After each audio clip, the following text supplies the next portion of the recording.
The Smiley J Artist Zone, a platform for and about independent artists. Music, interviews, and much, much more.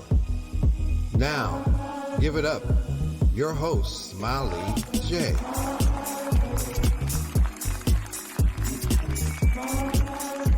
Welcome to the Smiley J Artist Zone, a cool space dedicated to independent creators, which includes singers, songwriters, musicians, instrumentalists, and also comedians. Yes, because music and laughter is a stress reliever.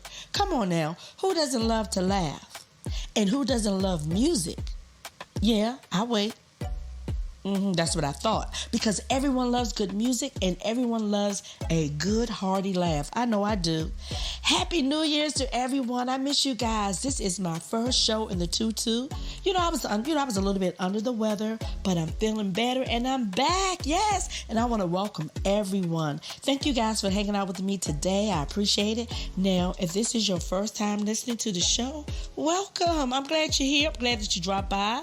And I would just love it if you come back. You can catch me on Thursday, 7 p.m. Eastern Standard Time. And you can also listen to the show on your favorite music streaming platform, such as Apple, Amazon, iHeartRadio, Pandora. Just in case you didn't know, all of the major music streaming platforms have a dedicated space for podcasters like me. Yes, that's what's up. Which means that you can listen whenever and wherever you choose. Yep, you are the captain. Just remember to hit that follow button wherever you choose to follow. Wherever you choose to listen. And you can also catch me on Sundays on Urban Soul 95. Yes. So, okay, I am so excited. I have a super talented guest hanging out with me today in the Artist Zone. And when I just want to promise you guys that you are going to enjoy his music. I don't like to make promises, but I'm going to promise you guys that you're going to enjoy this. You're going to enjoy today's guest. Now, before I bring him on, let me just tell you a little bit about him. His name is Rukus. Half rapper, half writer, all storyteller. Rukus' gift is lyricism bordering on poetry with a penchant for interweaving stories over an eclectic canvas of sounds ranging from gritty hip-hop to rhythmic Afrobeat. Yes, his latest project entitled Nah, which consists of 6 slamming songs, and trust me, they're slamming songs, and his EP is a must-hear. Trust me, I promise you. You guys put your hands together and help me welcome today's guest, Rukus. Greetings. Welcome to the Smiley J Artist Zone. How are you today, sir? I'm doing great. How are you? I'm well. I'm glad to have you here. Thank you. Yes. Well, you know what? First of all, let me just say this.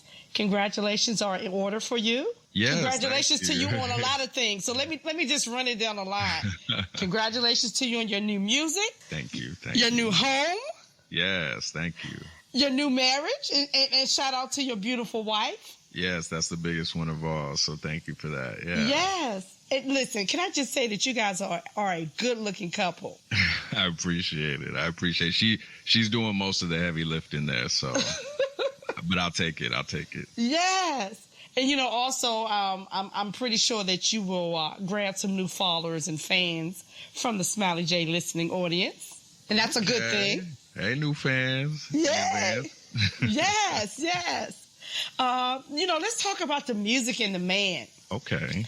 So I know that you have like millions of dedicated fans, but I just thought tonight we'll talk to the newbies. We're going to talk to all the newbies out there who may not be familiar with your work, but they will know how dope your music is at the end of this interview. So you are Nigerian bred, which means that you have traditional Nigerian family values. Absolutely, yeah, definitely. I grew up in a 100% Nigerian household, but I grew up in America, and so it was like living in 2 countries at once. It's like when I'm home, it feels like Nigeria. I'm eating Nigerian food. The culture and the values that I'm being taught are Nigerian values. But then, when I step outside and I, at the time when I was growing up, I lived in primarily minority neighborhood. And so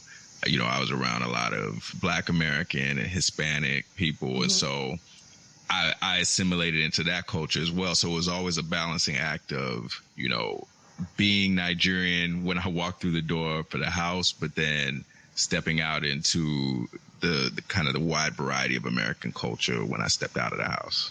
Good. So you had that good mix, and that's a good thing. Yeah, it's a good thing. There's things in every culture that you want to maintain and emulate because they come from a really great place. And then there's also things where you're like, that's not very progressive. And so, having a multitude of cultures around you gives you a chance to kind of mix and match what are some of the best things that I could get from Nigerian culture and the best things that I could get from American culture, and then, try to make that who I am.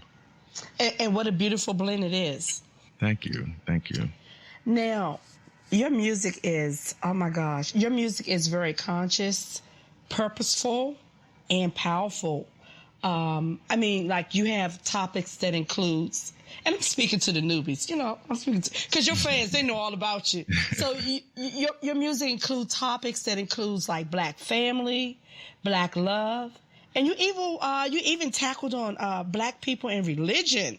Yes. Your song Black Jesus, which some may perceive as edgy, but I love it. Thank you. Yeah, I think it was with Black Jesus, it was really important for me to the phrase I would use is decolonize my faith, right? And I'd kind of openly wondered. I was having a conversation with my father, and we were just talking about, now my parents are older, and so nowadays I'm constantly picking their brain about how things were and how they really felt, back in the day. And so my parents lived in Nigeria back, in the 40s, 50s, 60s, and different era. Yeah. A totally different era. And so, I had a lot of questions about, hey, what did it look like, from a religious standpoint, where they're, because my dad's parents didn't even practice Christianity. They, so I asked about the differences, and then that just got me kind of down this rabbit hole of like, how does our faith, what ways is our faith colonized? And then you start looking at the whitewashing of Christianity. The imagery is all, pale skin, blue eyes, straight hair, Jesus, and it makes you wonder, what does that do for the people who that was made for, which is obviously, a lot of white people. It's not us, made yeah. To make not us, made to make them feel integrated into Christianity, make it feel like it's about them, make them feel more savior-like. And what does it do to the people who are excluded and who are kind of erased from that biblical history? And that was kind of the genesis, no pun intended, that was the genesis of Black Jesus, was like, let me talk about what Christianity feels like to Black people and what's missing, and also how other Black faith systems and belief systems, how they get demonized, Exactly. So whether it's, hoodoo, voodoo, whether it's traditional Yoruba religions or traditional Igbo religions, and whether they're, monotheistic or not, like these things all get kind of looked at as witchcraft or black magic, and they're just different belief systems, and so that was something I wanted to tackle as well. And so that's it. I've seen an amazing response to the song and to the video as well. So I love that. I love that, because not everybody subscribe to the same deity. I mean, we all have different beliefs and different, ideologies, but it doesn't mean that, yours should be demonized because it's not, part of the traditional faith. So I just want to say thank you for that. Oh, I appreciate it. I do. And sparking, some critical thinking and making people maybe have an aha moment. Yeah, I think a lot of people did have an aha moment. A lot of people were like, I didn't really think about it.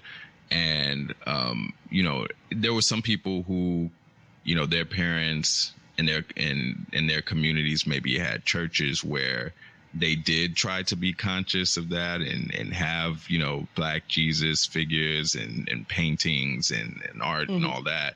But what I found was in a lot of areas, it was the same experience that I had, which was, the entire Holy Family, so to speak, in Christianity was white. And so if you had any paintings or pictures or candle holders, it was always this white Jesus. And if you watched any of the movies that were really mainstream, it was always a white Jesus played by a white actor. And so I think there's like a shared experience there that many people kind of try not to think about, because they're, when we're praying and when we're observing our faith, we're not necessarily concentrating on the race on the imagery, and imagery there. But I think it's a really interesting concept particularly for younger people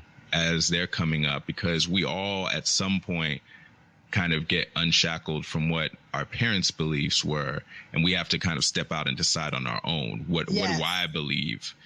How do I believe the world works?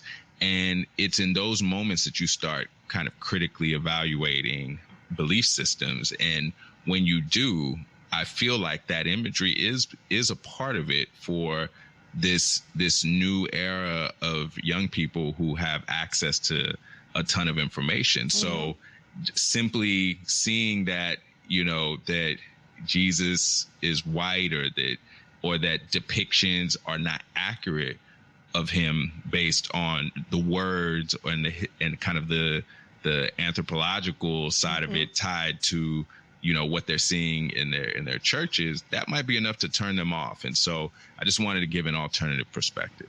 And you know what? And I want to thank you for being responsible and creating food for thought, if you will. Yeah. So thank you for that, because a lot of times, we're taught that you don't question things, especially religion. Depending on what era you came up in, you just didn't ask those questions, even if you had some doubt in your mind. So, you presented it in art form. I think it's totally dope. And I personally want to thank you for that. Thanks. So with that said, would you say that you are very intentional with your messages that you deliver to your audience, to your fans? I am super intentional. I don't think I always was that way. I've always had like a kind of a conscious side to me, but when you first start making music as an artist, I think many artists can relate to this. People tell you you're good at it and you're trying to find your way and your voice, and there's things that might discourage you. There weren't a lot of conscious rappers when in Houston when I was trying to kind of come up. And so I was kind of all over the place, Sometimes it would be conscious, sometimes it would be about girls, sometimes it'd be about money, all these things. And I think, after being signed to a deal and kind of going through the music business process and seeing how easily my art could be changed by the powers that be and commodified in this way that, I might have an idea for a song, but then they're like, that's not really the demo we're going for. Why don't you do this and that? And, by the time I was leaving my deal, I felt like I was not represented in my music the way I wanted to be, and the songs that the label pushed were songs that didn't really tell the story of who Rukus was. It was just, it was just me rapping about some stuff that I didn't really care for that much. And it hits different when you're performing in front of, 5,000 people and it's a song that you don't really care for and doesn't represent you. So Coming out of that deal, I think I became considerably more intentional because I felt like whatever I put out into the world needs to represent me, and I need to be proud of it because that's kind of my legacy. And you know what? And always be true to thyself. So good for you for that. Thank you. So let's talk about your project. Oh my God, it is just amazing. Now, for me, the hardest part for me was like trying to figure out which song. I'm like, I want to play them all, and I eventually will. I know that I will because I love them all. So, can you tell the folks who are not familiar with your work? Could you tell them about your EP? Sure. So my latest EP is called Noir, and that's Noir, and that's French for black. I love everything about this EP. The entire EP is about blackness. It's about, as you said, blackness in relation to religion. It's about blackness and how it affects, the way we raise our kids. It's about blackness and how it affects our relationships. The kind of the dynamic between black women and black men. It's about reclaiming the pride in blackness, which is kind of talked about in Black Magic.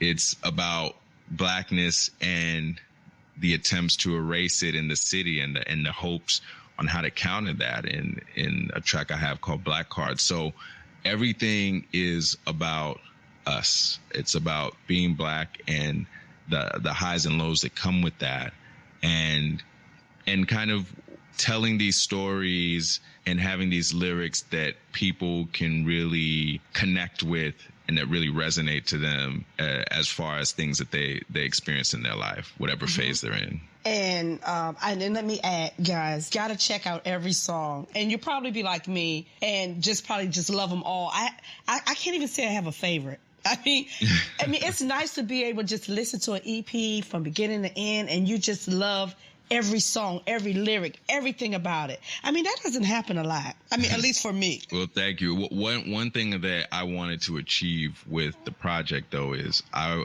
wanted it to be short and sweet, but I also want, it's got I think it's about 20 minutes. It's not going to overwhelm you. But then more importantly than that, there's times, as someone who listens to conscious music, there's times that conscious music can kind of hit you over the head or be too somber or too preachy. And I didn't want to make a project that was like that. I wanted to make a project where if you decided you want to clean up the house on a Saturday afternoon and you just need something to vibe to, you can put this on and not even really listen to the words, and the sound canvas, the soundscape for this could still allow you to groove and feel what you're doing. But if you do decide to kind of lock in, put the headphones on, and you want something that you can really listen to and that kind of feeds your soul, that it could do that as well. So that was the balance that I was trying to strike. And you know what? Bingo, you did it. You did it. It's a perfect balance. If I may use the word perfect, because to me, it's a perfect balance. Thank you. So I have to mention this before we get into your music. I have to mention this, that you recorded a song, Dear Tatiana, a tribute song that was dedicated to the daughter of the late Oscar Grant, who was from the Bay Area and lost his life at the hands of the police. Very sad story, but your tribute is a beautiful, heartfelt tribute for such an ugly, unfortunate, fatal incident. Yeah. I hate that you even had to record that song. Yeah.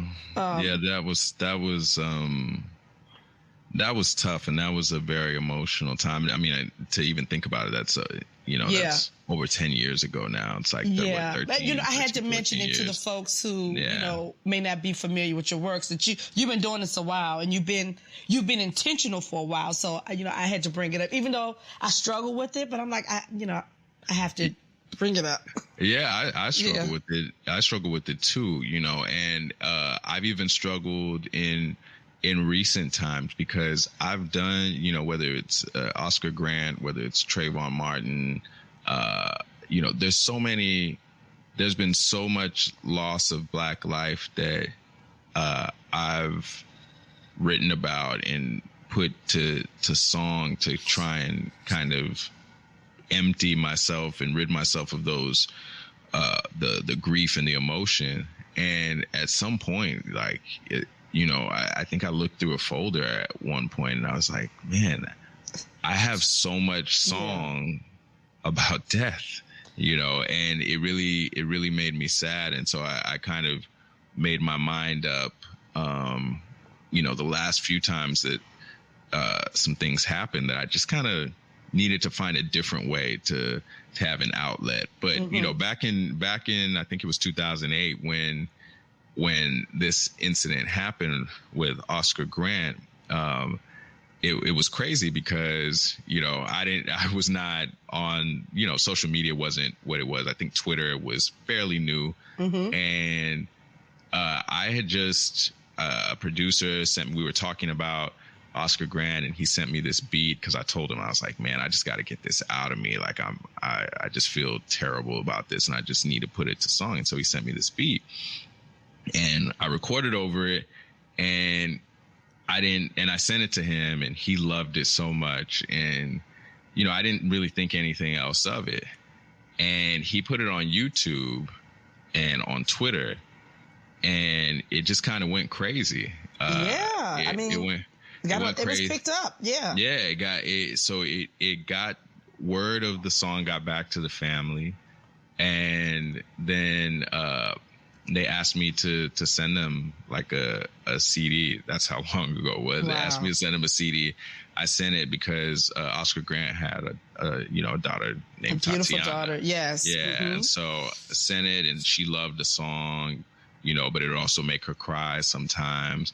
But funny enough, I'd signed a deal, and I was in Nigeria. This is 2012 or 2013, and I got reached out to by the family, and they said that there was a movie that was in production, that it was untitled at that time, but that it was being created by Forrest Whitaker, and that they wanted to put my song in this movie. So that led to some talks. Unfortunately, the talks, because of budget, the talks broke down. But that movie ended up being Fruitvale Station. Yes. Which a lot of people know. I think that was one of Michael B. Jordan's first really big movies. And in the process of that, Zendaya had taken a liking to the Tatiana. actress. Yes. And so she was trying to figure out a way to kind of remake the song and be on the song, and then it turned into like a record label thing, and so it didn't happen. But she ended up tweeting about the song, and so the song, even though there's just a video, like there's some video on YouTube, it's like a clip art video or something. Yeah. But I mean, it's got thousands and thousands, and it still has legs. So so that was a really cool experience, and that was my first experience with Zendaya. So I think her heart was really in the right place. I've kind of liked her ever since. You are such a cool guy, and I'm so glad that I had this opportunity. And thank you to for Ty. Yes, shout out to you. Thank you, girl. Yes, and you were just so cool. And I was like, I'm gonna make this happen. And I'm like, it's the beginning of the year, and you know what? You are my absolutely first. As I mentioned in your bio, half writer, half rapper, storyteller. You are the first. Yay!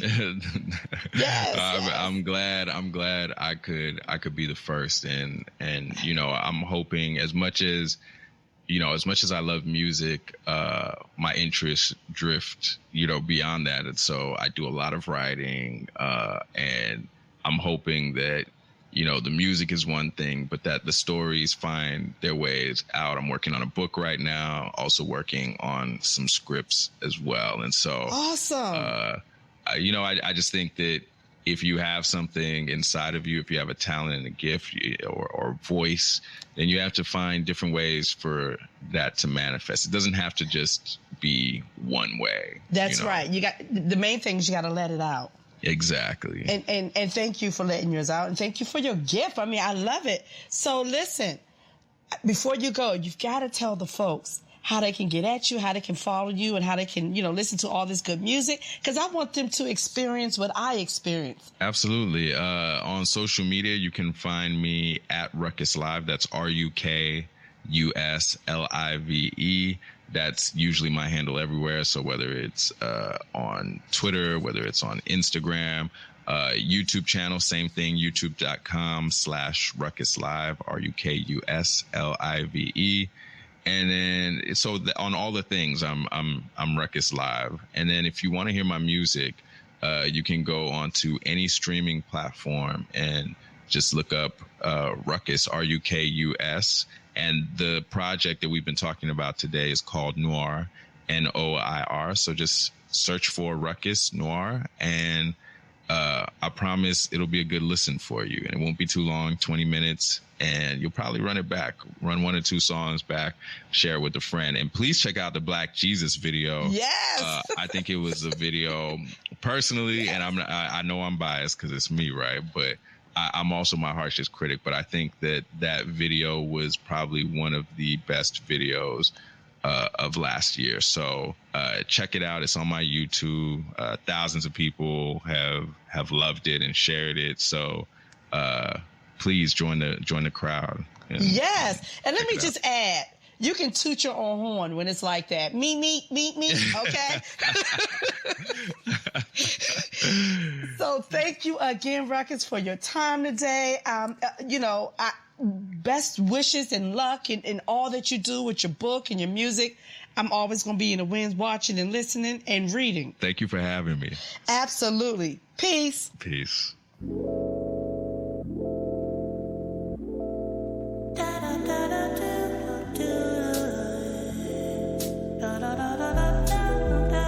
She could have had dreads like Lauren, accent foreign, bald head or curly hair like 06 Corin. Put your records on, she said while pouring up a glass, and the DJ didn't ask, he just started playing jazz. Like that Coltrane vibe. In a sentimental mood, that's when we locked eyes on some Nina meet Darius. Love Jones with various characters. I asked for her sign, she's an Aquarius. You get shy if people stare at us? She nodded no. Asked if I'd been to Selma, said you gotta go. Jill over Badu, she like Malcolm, not Martin. She bougie, but she still buy ramen noodles by the carton. She told me, go back to Africa after the party, not like a booty scratcher. She talking Marcus Garvey on some start a revolution and liberate black bodies, only buy black owned. Spend your money at home. And I said, I've been on the same way. I've been on it. I've been on it. I've been on the same way. I've been on it. I've been on it. I've been on the same way. I've been on it. I've been on it. I've been on the same way. I've been on it. I've been on it. She could have had braids like Janet, pixie like Nia, hair over her eye like 96 Aaliyah. She 1 in a million, black queen resilient. She hates being called strong cause she really has feelings. I feel that. We lay and stare at the ceiling, talk about books we reading to find healing.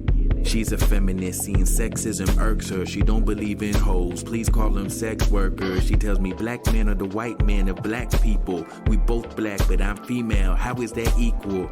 I start to argue, but it's hard to. She good with words. She asks, ever had to scream and hope that you were heard? Or feel afraid saying no to what a guy asks you? Or feel afraid someone could grab and kidnap you?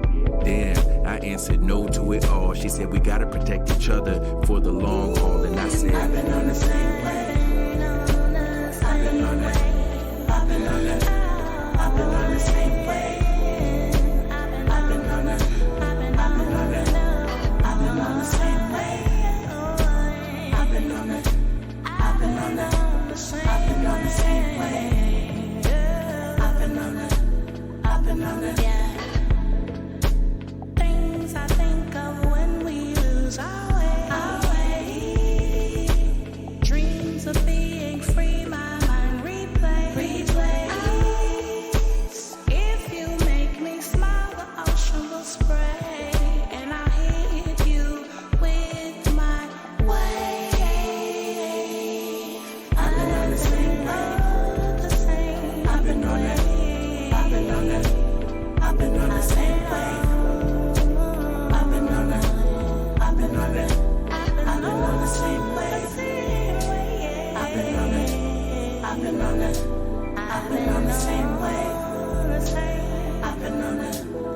Hello, this is producer, songwriter, and artist Terrence Thompson, and you're in the Smiley J Artist Zone. I want to thank you for your time and your attention. It's that time. Yes, all good things come to an end, but it was a lot of fun. And I want to thank today's guest, Mr. Rukus, for his good energy and good music. I told y'all he was a super cool guy and dope music. 2 for 2, not bad, right? Now, y'all know the drill around these parts. You like what you hear, you download it, and you add it to your playlist. Yes, that's how we get down. Now, don't forget to follow Rukus on all of his social media pages. That's Rukus Live. And also check out his EP, Listen and Learn, okay? Until next time, I'm going to need you guys to be well, stay safe, and remember to listen to good music. Your ears will thank you for it. I'm Smiley J, and I'm out. Bye for now.